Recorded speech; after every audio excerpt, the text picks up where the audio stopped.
Tuloy-tuloy lang ang pagpapasaya ng trending at paboritong game show ng mga Pinoy, ang Family Feud. Ang mga bagong segment na dapat abangan sa season premiere ng programa, alamin mismo sa Game Master nito na si Ding Dong Dantes dito sa Kapuso Insider.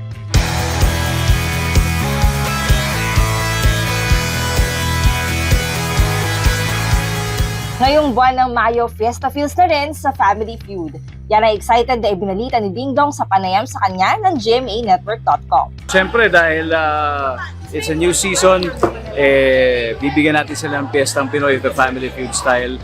Ang dami mga bagong pakulo kagaya ng pagpunta natin sa mga iba't ibang barangay sa pamamagitan ng Family Feud booth. So pwede silang pumasok at pwede silang sumagot sa mga tanong natin dito.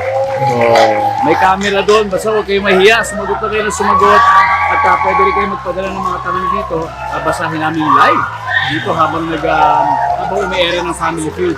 Yung pangalan nyo, tintanong nyo mismo ang gagamitin namin dito.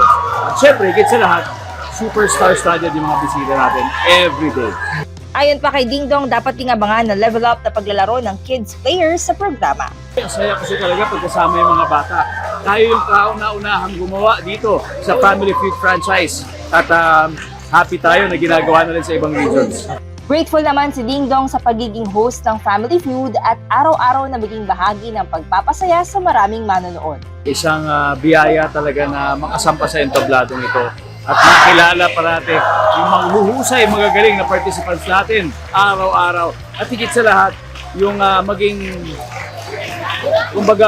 vehicle o kaya maging isang tagapaghatid ng tulong, di ba, sa ating mga charity na pinipili ng ating winning team araw-araw dahil around 100,000 pesos ang ating ibinibigay every week sa mga napiling charitable institutions.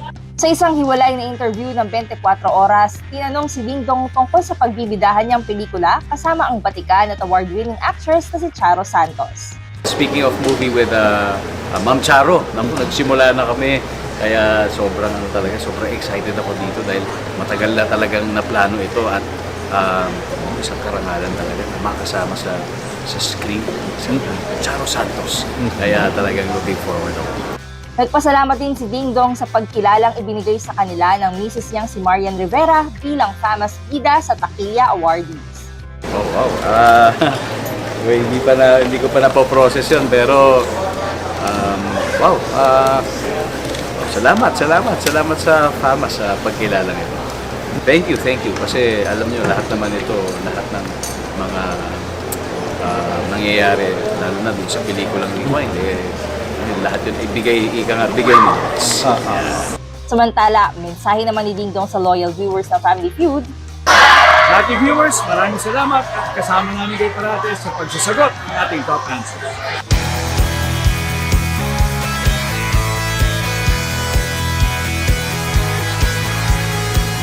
For more exclusive contents about your favorite Kapuso stars and shows, visit GMAnetwork.com. Follow us on our social media pages.